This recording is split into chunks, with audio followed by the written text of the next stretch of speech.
बहुत सुंदर विरहा आप लोगों ने सुना। कोई मरता है जागीर धन के लिए तो कोई मरता है अपने वतन के लिए। कोई मरता है जागीर धन के लिए तो कोई मरता है अपने वतन के लिए। और कोई मरता है वेश्या मिलन के लिए तो कोई मरता है 2 गज कफन के लिए। मरने वाले तो लाखों हैं, केहू खाए बिना मरत बा, कोई खाते खात मर जात बा। जवनिया लाखों बेदी पर चढ़ी हुए कुर्बान भगत सिंह झांसी वाली रनिया रे जवनिया लाखों बेदी पर चढ़ी, तब जाकर के देश आजाद हुआ है। भैया हो, दुख तो इस बात का है, आजादी बड़े मशक्कत के साथ में मिली है, लेकिन सही काम करब तब मोहे पर थबरा पड़ी। तनी से झूठ बोल लेबा, झूठ के हाँ में हाँ मिलाए देबा तो तोहरे जैसे क्यों है नहीं। स्वर्गीय हैदर उस्ताद कहाँ है? बदल गई कुल नीत रीत अब नाही क्योंकि लाज बा। बदल गई कुल नीत रीत अब नाही क्योंकि लाज बा। 1 नंबर के गईल जमाना 2 नंबर के राज बा। 1 नंबर के रहने में बा बहुत बड़ी हैरानी। 1 नंबर के रहने में बा बहुत बड़ी हैरानी। 2 नंबर के खिड़की से अब कटक सोना चांदी। छोटकी चिड़ई का करी है जब घात लगाए बाज बा, और ओकरे पीछे चलती दुनिया जे देश के धोखे बाज बा।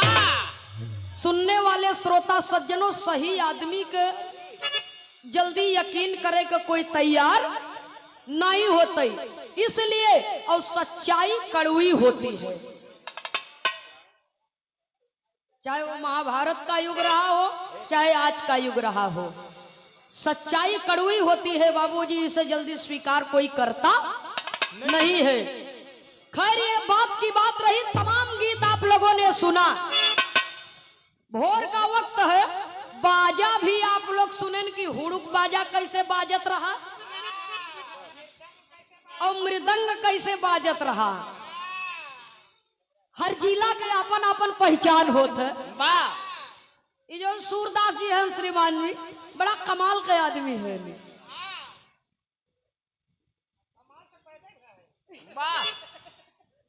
कबीरदास से नहीं, ये बहुत कमाल का मनई है। सब जिला के अलग अलग गीत है, अलग अलग पहचान है अपने कलाकारों की, अपने गीतों की। हमारे इलाहाबाद की पहचान कुछ और है, लेकिन एक भोरहिया वाला बजाए तो हम गाय दे, ओकरे बाद एनहु से तनी 1-2 लाइन कुछ सुनवाए दे। इनसे गाना न सुनवाऊ, ई बाजा बजावत हैं तो बाजे बजाई। आओ मास्टर साहब तनी।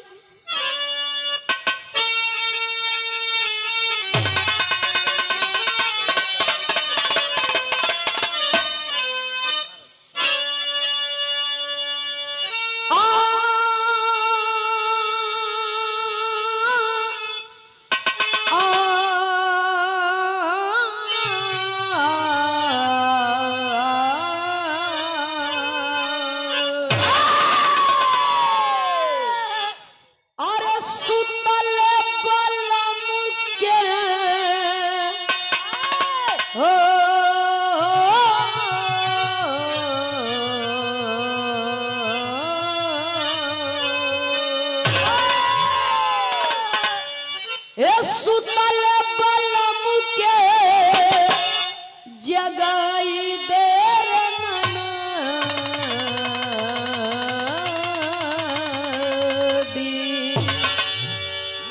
अरे सुतल बलम के जगाई देर नदी, भोर भयो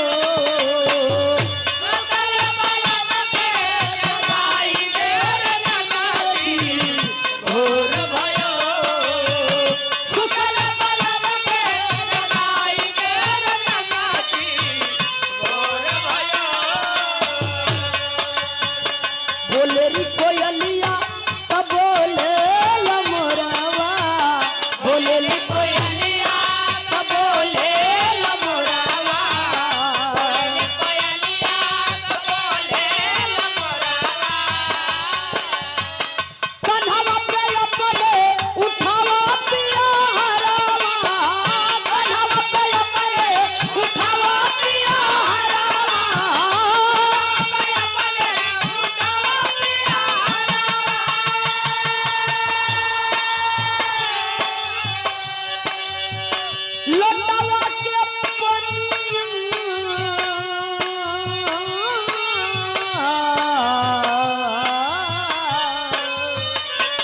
लोटावा के पनिया लोटावा के पनिया पियाई देर नदी भोर भयो लोटावा के पनिया पियाई देर नदी भोर भयो लोटावा के पनिया पियाई देर नदी भोर भयो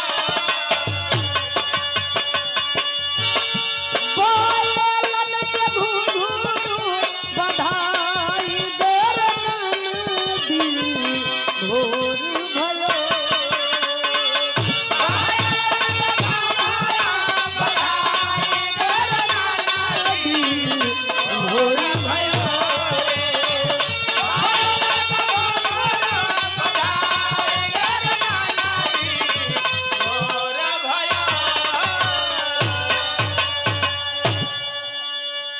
गाना तमाम होय बाजा भी कई प्रकार के रहे मृदंग कुछ और प्रकार से बाजे हुड़ुक कुछ और प्रकार से बाजे अब बाजा बाजत रहा तो जई प्रकार का बाजा रहा तई प्रकार का गाना रहा वाह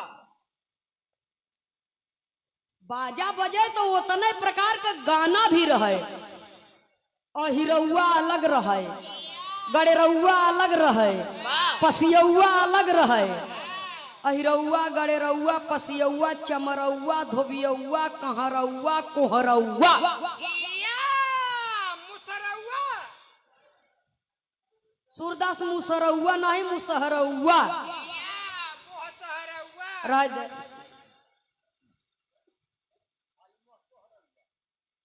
मुसहर बिरादरी गाँव उनकर कुछ और अलग अंदाज रहा बाबा तनी है मैकिया सूरदास के दत्ता उनके आगे रखे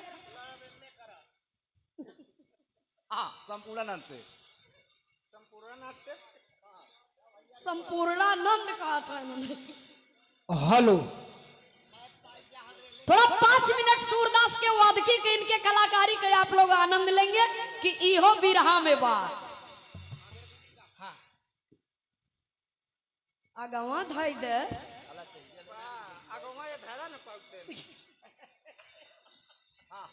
हेलो ची देखा भाई बाबू सुनौलन है ओड़ो के कुछ तहू के दे कुछ महू के दे अब ना मिली के राशन दे हमारे कहतिया एके बजाओ तो चढ़ो बैठो बस्ता मारो चढ़ो बैठो कि हमारे कह कुड़ुक बजत रहा आओ हमारे कई मृदंग कैसे बजाए दतुन्नक दतुन्नक दतुन्नक दतुन्नक दुगड़न दुगड़न दुगड़न दुगड़न दुगन दोई दो दुगन दोई दो दुगन दोई दो दतुन्नक दतुन्नक तिन्नक दोई ई हमारे लोग की तरफ इलाहाबाद में बजत रहा वाह लेकिन देखा इतना ही बाजा ना रहा पहले बाजा कुछ ई रहा एक ठे बाजा होता रहा गिटार वाह आज भी वो फिल्म में बजा था गिटार सितार किलाट फिलाट तिरमपट किलाट तक किलाट फिलाट का है ओकर छोटका भाई है तो देखा हम गिटार ट्यून करते कैसे करत है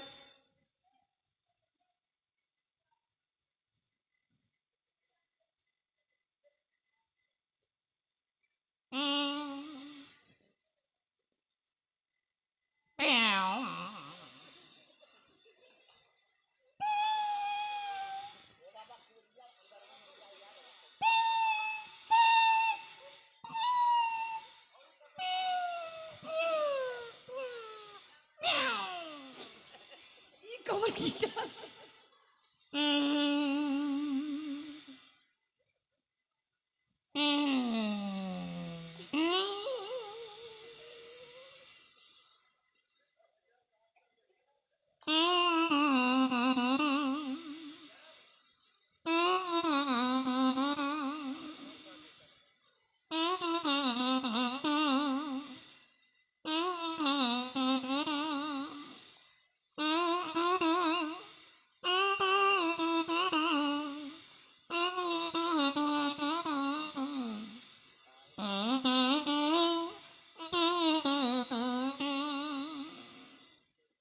एकरे बाद एक बाजा रहा तिरमपट। तिरमपट जवन पानी उनी भरी ले तो ओके बजाओ बैंड पार्टी के साथ चलत रहा। पहलवा बैंड पार्टी हो त्रास डग्गा घुनघुना तिरमपट तो ओहमा बजाई। तिरमपट कैसे बजाए?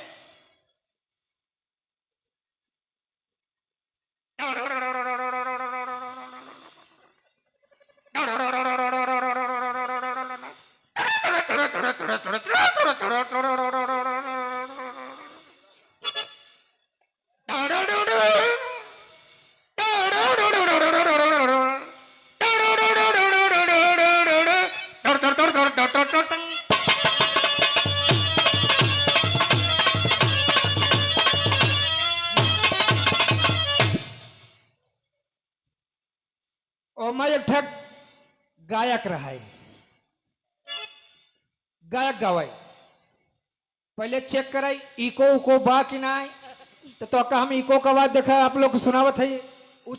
पहले कहे हेलो हेलो हेलो लो लो लो लो लो लो लो लो लो लो भाई भाई भाई भाई भाई भाई भाई भाई भाई राडी राडी राडी तब गवाई हो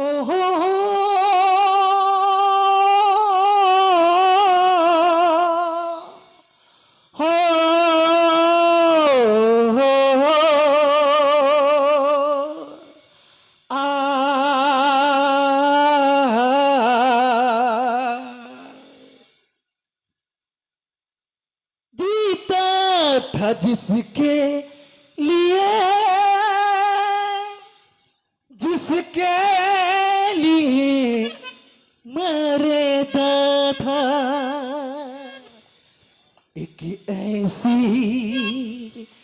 लड़की थी जिसे हम प्यार करता था। अरे वाह सूरदास जी वाह। तभी हम कहा ना कि तू बहुत कमाल का मनई है।